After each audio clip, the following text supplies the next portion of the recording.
ಇದು ಸರ್ವಜ್ಞರ ತಂದೆ. ಇದು ಕುಂಬಾರ ಓಣಿ ಆಗಿರೋದ್ರಿಂದ ಸರ್ವಜ್ಞನ ಕುರುಗಳು ಇಲ್ಲಿ ಸಿಕ್ಕಿದವು. ಇದು ಕಲ್ಲೇಶ್ವರ ದೇವಸ್ಥಾನ. ಇದು ಇಲ್ಲೇ ಕುಂಬಾರ ಓಣಿ ಆಗಿರೋದ್ರಿಂದ ಈ ಕಲ್ಲು ಇಲ್ಲೇನು ತಗ್ಗೈತಲ್ರಿ ಅಲ್ಲಿ ಸಿಕ್ಕದ್ದು. ಇದು ಅವರ ತಂದೆ ಇಲ್ಲೇ ಐತಿದೆ. ಮಾಸೂರ ಬಸವರಾಜ ಅಂತ ಐತಿ ಇಲ್ಲಿ.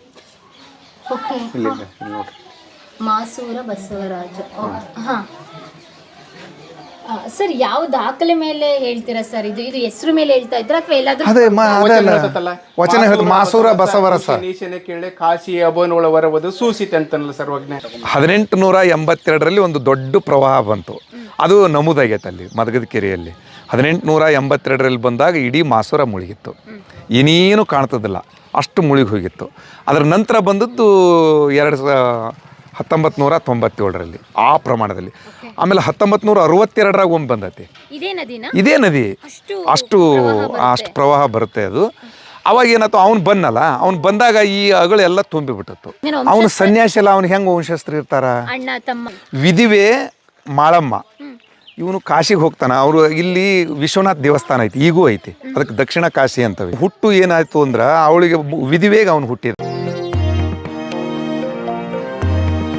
ಇವಾಗ ಒಬ್ರು ಪ್ರಚಲಿತ ಮತ್ತೆ ಅದ್ರ ಜೊತೆಗೆ ಒಬ್ಬ ಸರ್ವಶ್ರೇಷ್ಠ ಕವಿ ಅಂತ ಹೇಳಿದಾಗ ಜನಸಾಮಾನ್ಯರು ಅವರ ವಂಶಸ್ಥರು, ನಾವು ಅವ್ರ ವಂಶಸ್ಥರು ಅಂತ ಬರ್ತಾರೆ. ಹಾಗೇನಾದ್ರೂ ಕೂಡ ಸರ್ವಜ್ಞನ ಅವನು ಸನ್ಯಾಸಿ ಅಲ್ಲ, ಅವ್ನು ಹೆಂಗೆ ವಂಶಸ್ಥರು ಇರ್ತಾರ? ಅಣ್ಣ ತಮ್ಮ ಅಲ್ಲಿ ಕೇಳ್ರಿ. ಈಗ ಅವನು ಹುಟ್ಟು ಏನಾಯ್ತು ಅಂದ್ರೆ ಅವಳಿಗೆ ವಿಧಿವೇಗ ಅವನು ಹುಟ್ಟಿದ. ವಿಧಿವೆ ಅವಳು, ಅವ್ರ ಅಮ್ಮ, ಅವ್ರ ತಾಯಿ ವಿಧಿವೆ. ನಿಮಗೆ ಗೊತ್ತಿರೋವಷ್ಟು ಅವರ ತಂದೆ ಅಲ್ಲ ಇದೆ, ಅವೆಲ್ಲ ವಚನಗಳದಾವ. ವಿಧಿವೆ ಮಾಳಮ್ಮ ಇವನು ಕಾಶಿಗೆ ಹೋಗ್ತಾನ. ಅವರು ಇಲ್ಲಿ ವಿಶ್ವನಾಥ್ ದೇವಸ್ಥಾನ ಐತಿ, ಈಗೂ ಐತಿ. ಅದಕ್ಕೆ ದಕ್ಷಿಣ ಕಾಶಿ ಅಂತವೆ. ಅಲ್ಲಿ ಅದರ ಪೂಜೆಯನ್ನು ಬಸವರಸ ಮಾಡ್ತಾ ಇದ್ದ, ಆರಾಧ್ಯ ಬ್ರಾಹ್ಮಣ ಅವನು. ಅವರು ಅದನ್ನು ಪೂಜೆ ಮಾಡ್ತಾ ಇದ್ರು. ಅದು ಮಕ್ಕಳಾಗಲಿಲ್ಲ ಅವ್ರಿಗೆ. ಆ ಮಕ್ಕಳಾಗಲಿದ್ದಕ್ಕೆ ಏನು ಮಾಡಿದ್ರು ಅವರು, ಒಬ್ಬರು ಆ ಪೂಜೆ ಮಾಡ್ತಕ್ಕಂಥ ವಿಶ್ವನಾಥ ದೇವರು ಕನಸಿನಲ್ಲಿ ಬಂದು, ನೀನು ಕಾಶಿಗೆ ಹೋಗು, ಅಲ್ಲಿ ವರಪ್ರಸಾದ ತೊಗೊಂಬಂದು ನಿನ್ನ ಹೆಂಡತಿ ಕೊಟ್ರೆ ಅವಳು ಗರ್ಭ ಧರಿಸ್ತಾಳ, ಒಂದು ಮಹೋನ್ನತವಾದಂಥ ಚೇತನದ ಚೈತನ್ಯಯುಕ್ತ ಮಗ ಹುಡ್ತಾನ ಅಂತಂದು ಅವಳಿಗೆ ಕನಸಿನಲ್ಲಿ ಹೇಳ್ತದ. ಇವನು ಕಾಶಿಗೆ ಹೋಗ್ತಾನೆ. ಕಾಶಿಗೆ ಹೋಗೋದು ಒಂದು ರೋಡ್ ಐತಿ, ಇಲ್ಲಿಂದ ಹೋಗಕ್ಕೆ ರೋಡ್ ಐತಿ. ಆ ರೋಡಿನ ಪ್ರಕಾರ ಅವನು ಹೋಗಿ ತಿರುಗಿ ಬರ್ತಾನ ಅಂದ್ರೆ, ಈಗ ಒಂದು ಅವಾಗೆಲ್ಲ ಕಾಲ್ನಡಿ ಅಥವಾ ಕುದುರೆ ಏನೇನು ಇಲ್ಲ. ಇಲ್ಲಿಂದ ಕಾಶಿಗೆ ಹೋದ್ಮೇಲೆ ತಿರುಗಿ ಅವ್ನು ಬರ್ಬೇಕು ಅಂದ್ರೆ ಲಾಂಗ್ ರೂಟ್ನೇ ಬರ್ತಾನೋ ಶಾರ್ಟ್ಕಟ್ನೇ ಬರ್ತಾನೋ? ಶಾರ್ಟ್ಕಟ್ ಇದೆ. ಈ ಕಡೆಯಿಂದ ಹರಿಹರ ರಾಣೆಬೆನ್ನೂರು ಮೇಲೆ ಬರಬೇಕು. ಅವನು ಅಬ್ಲೂರಿಗೆ ಹೋಗೋ ಅವಶ್ಯಕತೆನೇ ಇಲ್ಲ. ಅಬ್ಲೂರಿಗೆ ಹೋಗ್ಬೇಕು ಅಂದ್ರೆ ಮತ್ತೆ ಅವನು 25 40-50 ಕಿಲೋಮೀಟರ್ ದೂರ ಹಾದು ಬರ್ಬೇಕಾಕತಿ. ಹೀಗಾಗಿ ಇಲ್ಲಿಂದ ಕಾಶಿಗೆ ಹೋಗುವಂಥ ರಾಜಮಾರ್ಗ ಹಿಂದಿತ್ತು.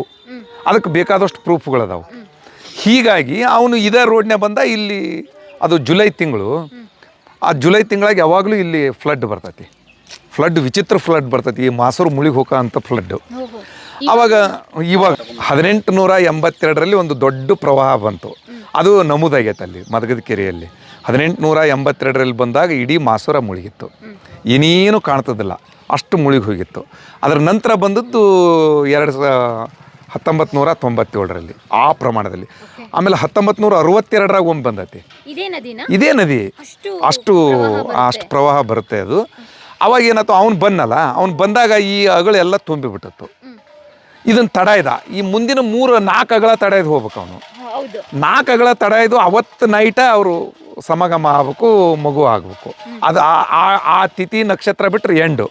ಅದು ತನ್ನ ಏನು ವರಶಕ್ತಿಯನ್ನು ಕಳ್ಕೊಂಡ್ಬಿಡ್ತದೆ ಅದು ಆ ಪ್ರಸಾದ. ಹೀಗಾಗಿ ಅವನೇನು ಮಾಡಿದ, ಇಲ್ಲಿ ವಿಧಿವೆ ಇದ್ಲು, ಅವ್ರ ಮನೆಯಾಗ ಉಳ್ಕೊಂಡ. ಅವನು ಆ ಪಡಸಲಿ ಮೇಲೆ ಖಾಲಿ ಇತ್ತು, ಉಳ್ಕೊಂಡ. ನೀರು ಮಳೆ ಬರ್ತಾ ಇತ್ತು. ಅವಳು ಒಬ್ಬಳ ಇದ್ಲು, ಇವನು ಒಬ್ಬನ ಇದ್ದು. ಇದನ್ನು ಹೆಂಗೆ ಮುಟ್ಸೋದು ಸಾಧ್ಯ ಇಲ್ದಂಗೆ ಆಯ್ತು. ಅದು ದೇವರ ಕೃಪೆ, ಅವರಿಬ್ಬರು ಸಮಾಗಮ ಆಯ್ತು. ಅವಳ ಹೊಟ್ಟೆಗೆ ಅವನು ಹುಟ್ಟಿದ ಸರ್ವಜ್ಞ. ಇದು ಒಂದು ವಚನದಲ್ಲಿ ಅವನೇ ಹೇಳಿಕೊಂಡಂಥ ವಚನ. ಅಂಬಲೂರಳಿಸುವ ಕುಂಬಾರ ಶಾಲೆಯಲ್ಲಿ ಇಂಬಿನ ಕಳೆಯ ಮಾಳಿಯೋಳ ಬಸವರಸ ಇಂಬಿಟ್ಟನನ್ನ ಸರ್ವಜ್ಞ. ಇಂಬಿನ ಕಳೆ ಅಂದರೆ ಚಂದ್ರನ ಹುಣ್ಣಿಮೆಯ ಚಂದ್ರ ಇರ್ತತ್ತಲ್ಲ, ಆ ಚಂದ್ರನಂತ ಕಳೆ ಇದ್ಲು ಆಕಿ ಅಂತ. ಹಾಂ, ಅದು ಅದ್ರ ಪ್ರಕಾರ ಅವನು ಇಲ್ಲೇ ಹುಟ್ಟಿದ ಅಂತ. ಈ ರೀತಿಯಾಗಿ ಸರ್ವಜ್ಞವರ ಜನನ ಆಯ್ತು. ಆದ್ರೆ ಇನ್ನೊಂದು ವಚನ ಬರ್ತೈತಿ. ಅದು ಮೈಸೂರು ಯೂನಿವರ್ಸಿಟಿಯಲ್ಲಿ ಚಂದ್ರಶೇಖರ್ ಅಲ್ಲ ಚಂದ್ರಶೇಖರ್ ಕಂಬಾರ್ ಅಲ್ಲ, ಕುಮ್ಮಿ ವೀರಭದ್ರಪ್ಪ ಅವರು ಸಂಶೋಧನೆ ಮಾಡಿದಂಥ ಒಂದು ವಚನ, ಕೈ ಬರವಣಿಗೆ, ಆ ವಚನನೂ ಇದೆ. ಅದ್ರ ಪ್ರಕಾರ ಅವರು ಕುಂಬಾರ ಜನಾಂಗದಲ್ಲಿ ಮಲ್ಲಪ್ಪ ಅಂತ ಒಬ್ಬ ಮನುಷ್ಯ ಮತ್ತು ಅವನ ಹೆಂಡತಿ ಮಾಳಮ್ಮ, ಅವರಿಬ್ಬರ ಜನನದಿಂದ ಹುಟ್ಟ್ಯಾನ ಅಂತ. ಅಂದ್ರೆ ಈ ಬಸವರ್ಷ ಮತ್ತು ಈ ಕುಂಬಾರ ಮಾಳಿದು ಅನೈತಿಕ ಸಂಬಂಧದಿಂದ ಹುಟ್ಟಿಲ್ಲ ಅವನು ಅಂತ ಅವ್ರ ವಾದ. ಅದು ನೈತಿಕವಾಗೇ ಐತಿ ಅಂತ ಆ ವಚನವನ್ನು ಹಿಡ್ಕೊಂಡದ. ಭಿನ್ನಾಭಿಪ್ರಾಯಗಳಿದಾವೆ, ಏನರ ಋಷಿ ಮೂಲ ಬೇಡ ಅನ್ಲಿಲ್ರಿ ಅದಕ್ಕನ, ಅದೇನರ ಇರಲಿ. ಬಟ್ ಅವನು ಬೆಳೆದಂಥ ರೀತಿ, ಅವನು ಜ್ಞಾನ ಸಂಪಾದನೆ ಮಾಡಿಕೊಂಡಂಥ ರೀತಿ, ಅವನು ಇಡೀ ಜೀವನವನ್ನು ಸನ್ಯಾಸಿಯಾಗಿ ಕಳೆದಂಥ ರೀತಿ, ಇವೆಲ್ಲವೂ ಭವಿಷ್ಯದ ಜೀವನಕ್ಕೆ ಮಾರ್ಗದರ್ಶನ ಮಾಡಿದವು ಅಂತ ಅವನ ತತ್ವಗಳು, ಅವನ ವಚನಗಳು ಅಂತ. ಈ ಹಿನ್ನೆಲೆಯಲ್ಲಿ ನಾವು ಎಲ್ಲ ಇಡೀ ಮಾಸೂರಿನ ಎಲ್ಲ ಯುವಕರ ಮತ್ತು ಸಂಶೋಧನೆ ಮಾಡಿದ ಪ್ರಕಾರ, ನಮ್ಮ ಹಳಪ್ ಮೇಷ್ಟ್ರು ಸಂಶೋಧನೆ ಮಾಡಿದ ಪ್ರಕಾರ ಅವನು ಇದೇ ಕುಂಬಾರಗೇರಿಯಲ್ಲೇ ಹುಟ್ಟಿದ. ಅವನು ಹುಟ್ಟಿದ ಭೂಮಿನೂ ಇದೆ. ಅವನು ಇಲ್ಲೇ ಇದ್ದು ಎಲ್ಲ ಕಡೆಗೂ ಧರ್ಮ ಪ್ರಚಾರ ಮಾಡಿದ, ಕವಿಯಾದ, ಆಶು ಕವಿಯಾದ. ನಂತರ ಇಲ್ಲೇ ಅವನು ತೀರ್ಕೊಂಡ, ಇಲ್ಲೇ ಐಕ್ಯ ಆಯ್ತು ಅಂತ. ಐಕ್ಯ ಮಂಟಪಕ್ಕೆ ಹೋಗೋಣ ಈಗ ಹೋಗೋಣ. ಈಗ ಹುಟ್ಟಿದ್ದು ಇದನ್ನ ನೋಡಿದ್ರೆ ಇದು ಅಡಿಕೆ ಮಾಡ್ತಿದ್ರು ಅನ್ನೋದು ಪ್ರೂಫ್ ಸಿಕ್ತ್ರೆ. ಆಮೇಲೆ ನದಿನ ಐತ್ರೆ. ಆಮೇಲೆ ಇನ್ನೊಂದು ಹೇಳ್ತೇನೆ, ಅಂಬಲೂರೆಳೆಗೆಸೆವ ಕುಂಬಾರ ಶಾಲೆಯಲ್ಲಿ. ಅಂಬಲ ಅಂದ್ರೆ ಏನು? ಇನ್ನೊಂದು ಅದಕ್ಕೆ ಒಂದು ಶಬ್ದ ಐತಿ, ನೀರು ಹರಿಯುವಂಥದ್ದು ಅಂತ. ಯಾವಾಗಲೂ ನೀರು ಹರಿಯೋದಕ್ಕೆ ಅಂಬಿಗ ಅಂತವಿಲ್ರಿ, ಅಂಬ ಅಂದ್ರೆ ನೀರು ಅಂತ. ಅಂಬ ಅಂದ್ರೆ ನೀರು, ಅದಕ್ಕೆ ಅಂಬಿಗ ಅಂತ ಬಂತು. ಆ ನೀರಿನ ಮೇಲೆ ಓಡಾಡ್ತಕ್ಕಂಥವನು ಅವನು ಅಂತ. ಅದು ಅಂಬಲೂರು ಅಂದ್ರೆ ಇಲ್ಲಿ ಎಲ್ಲ ನೀರಿತ್ತು, ನೀರಿನಲ್ಲಿ ಇರ್ತಕ್ಕಂಥ ಊರು ಅಂತ ವಿಶೇಷಣ ಅದು.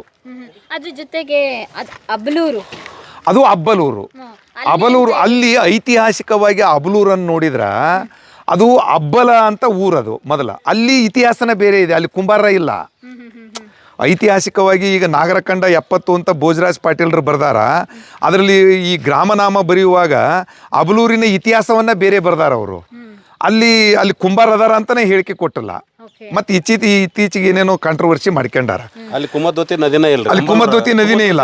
ಆಮೇಲೆ ಮೇನು ಕುಂಬಾರರಿಗೆ ಮಡಿಕೆ ಕುಡಿಕೆ ಮಾಡ್ಲಿಕ್ಕೆ ನೀರಿನ ವ್ಯವಸ್ಥೆ ಇರಬೇಕು.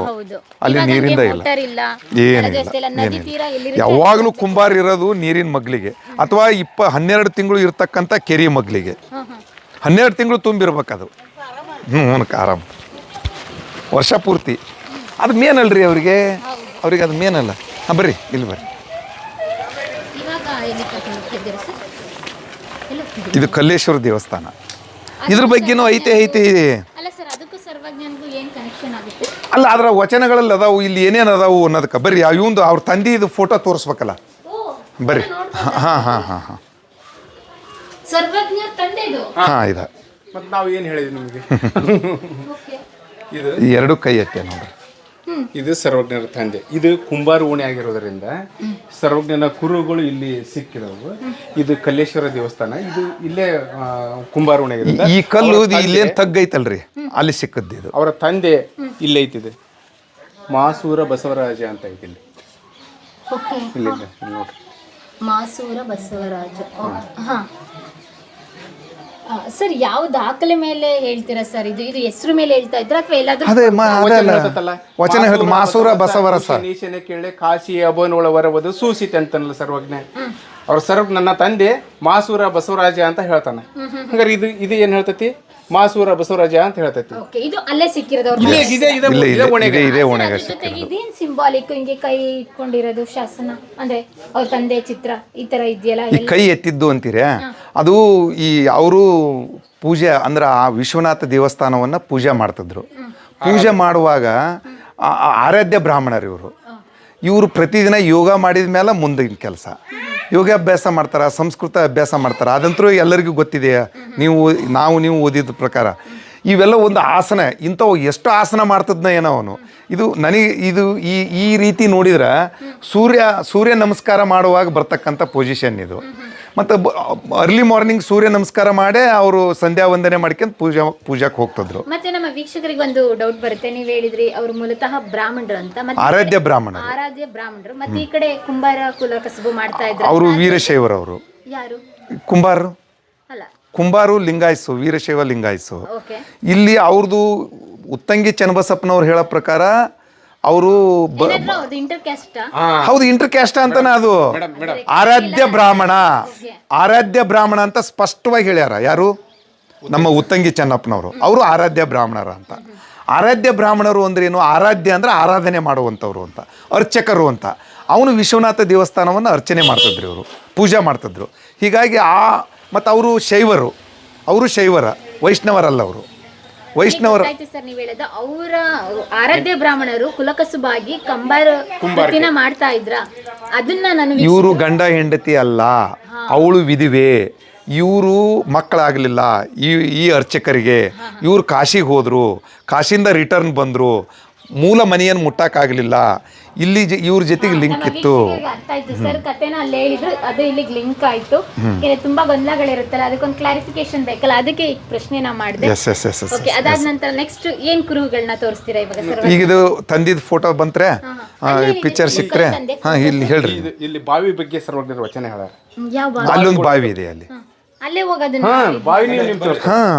ಮತ್ತೆ ನೀವು ಕುರುಹುಗಳು ಬೇಕು ಅಂದ್ರೆ ಅಷ್ಟನ್ನು ತೋರಿಸಿ ಅಂತ ನಾವು ಹೋಗ್ಬೇಕು. ಹೌದು ಸರ್, ಜನ ಈ ತರ ಈಗ ಹಿಂದೆ ನಾನು ಯಾಕೆ ಇದನ್ನ ಇಂಟ್ರೆಸ್ಟ್ ಕೊಟ್ಟು ಅದನ್ನು ಅದು ಬಂದಾಗಲ್ರಿ, ಆಮೇಲೆ ಮಾತಾಡ್ತಾನೆ. ಯಾಕೆ ಇದನ್ನ ಎಲ್ಲ ನಾವು ವಿವರಣೆ ಕೊಟ್ಟು ಹೇಳ್ತಾ ಇದ್ದೀವಿ ಅಂದ್ರೆ, ಕೆಲವೊಬ್ರು ತಪ್ಪು ಮಾಹಿತಿ ಕೊಟ್ಬಿಟ್ಟಾರ, ಸರಿಯಾದವ್ರನ್ನ ಕಾಂಟ್ಯಾಕ್ಟ್ ಮಾಡಿಲ್ಲ, ಆಮೇಲೆ ಇಲ್ಲಿಗೆ ಬಂದ್ರೆ ಕಾಂಟ್ಯಾಕ್ಟ್ ಮಾಡಿಲ್ಲ, ಬರೀ ಆ ಕಡೆ ತಗೊಂಡು ಹೋಗ್ಬಿಟ್ಟಾರ. ಕ್ಷೇತ್ರ ಕಾರ್ಯ ಮಾಡ್ಲಿದ್ದಂಗೆ ಇದು ಮಾಡೋದು. ಕ್ಷೇತ್ರ ಕಾರ್ಯ ವರ್ಕು ಇಲ್ಲಿ ಮಾಡ್ಯಾರ. ಕಷ್ಟಪಡ್ಬೇಕಲ್ಲ, ಕಷ್ಟಪಟ್ಟಾಗ ಮಾತ್ರ ಅದ್ರ ತಿರುಳು ಏನಂದ್ರೆ ಈಗ ನೀವು ಎಷ್ಟು ಜಾಣರಿದ್ದೀರಿ ಅಂದ್ರೆ, ನೀವು ಮಾತಾಡಿಸ್ತೀರಿ ಮತ್ತು ಪ್ರೂಫ್ ಕೇಳ್ತೀರಿ, ಮತ್ತು ಆ ಪ್ರೂಫ್ ಅನ್ನು ತೋರಿಸ್ತಾ ಇದಾವ ನಾವು. ಈಗ ಕರೆಕ್ಟ್ ಆಗ್ತದ. ಈಗ ದಡ್ರಾಗಿರ್ಬೋದು, ವೀಕ್ಷಕರು ದಡ್ರಲ್ಲ, ನಾವೊಂದು ಪ್ಲೇಸ್ ತೋರಿಸಿ ಇದೆ ಅದು ಅದೇ ಇದು ಅಂತ ಹೇಳ್ಬೋದು.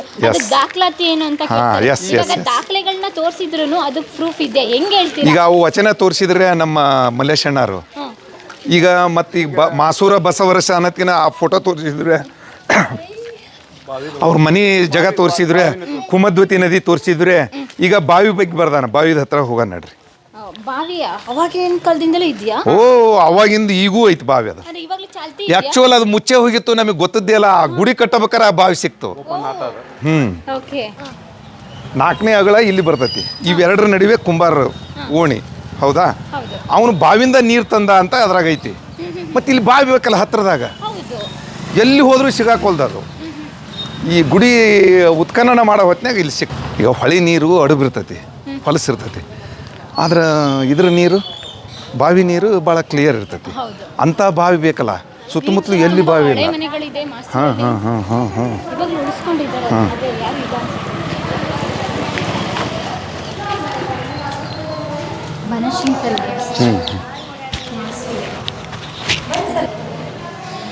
ನೋಡ್ತೀರಾ?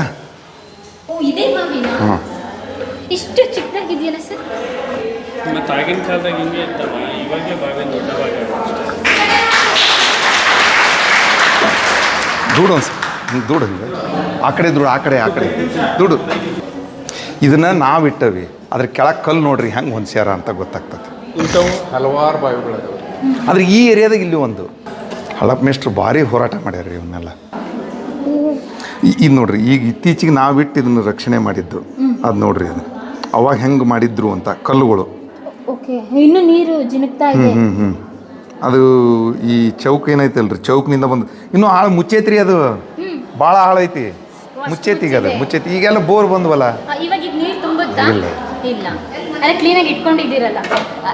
ಪ್ರೂಫ್ ಬೇಕಲ್ರಿ. ನಿಮ್ಮಂತರ ಬಂದ್ರೆ ಪ್ರೂಫ್ ಬೇಕಲ್ಲ. ಬಾವಿ ಬಗ್ಗೆ ಹೇಳಿದಂತ ವಚನ, ಗಂಜಳದ ಬಾವಿಯಲ್ಲಿ ಗುಂಜಳವು ಬೆಳೆದಿರಬಹುದು, ಗುಂಜಳು ಉಂಟು ಹೆಸರುಂಟು ಒಳಗುಂಟು ಆ ಬಾವಿ ಗುಂಜಳದ ಸರ್ವಜ್ಞ. ಮೀನಿಂಗ್ ಏನು? ಇದ್ರದ ಗಂಜಳದ ಬಾವಿಯಲ್ಲಿ. ಈಗ ಗಂಜಳ ಅಂದ್ರೆ ಏನ್ರಿ? ಗಂಜಲ ಹಸುವಿಂದು. ಗಂಜಳದ ಬಾವಿಯಲ್ಲಿ ಗಂಜಳವು ಗಂಜಳವು ಬೆಳೆದಿಹುದು, ಗಂಜುಂಟು ಕೆಸರು ಒಳಗುಂಟು ಆ ಬಾವಿ ಗಂಜಾದವರಾರು ಸರ್ವಜ್ಞ. ಈ ಬಾವಿ ಹೆಂಗಿತ್ತು ಅಂದರೆ ಈ ಥರ ಇತ್ತು.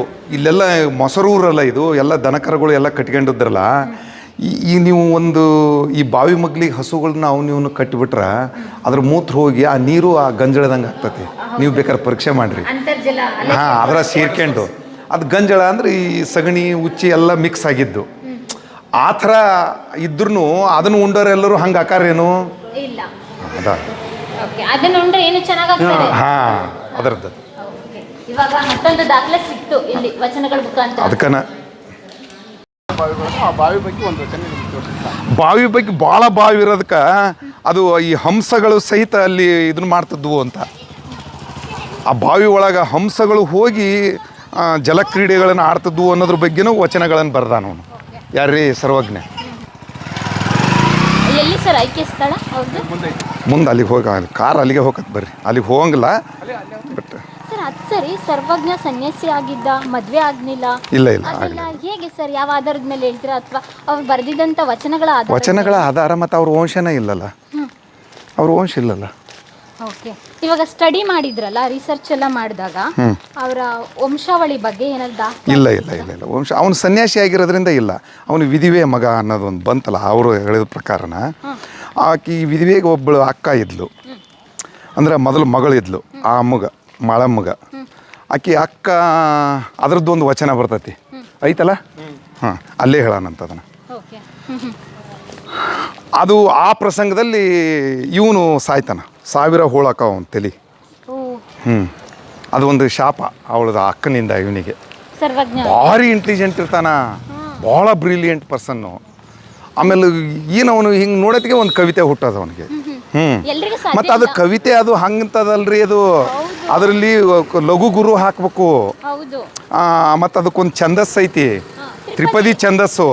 ತ್ರಿಪದಿ ಛಂದಸ್ಸು ಅಂದ್ರೆ ಒಂದನೇ ಸಾಲಿನಾಗ ಇಷ್ಟು, ಒಂದನೇ ಸಾಲಿಗೆ ಇಷ್ಟು ಮಾತ್ರೆಗಳಿರ್ಬೇಕು, ಎರಡನೇ ಸಾಲಿಗೆ ಇಷ್ಟು ಇರ್ಬೇಕು, ಮೂರನೇ ಸಾಲಿಗೆ ಇಷ್ಟು ಇರ್ಬೇಕು ಅಂತ ಐತಿ. ಗುರು ಲಘು ಅದನ್ನು ಹೇಳ್ತಾನೆ ಅವನು, ಹೇಳ್ತಾನೆ.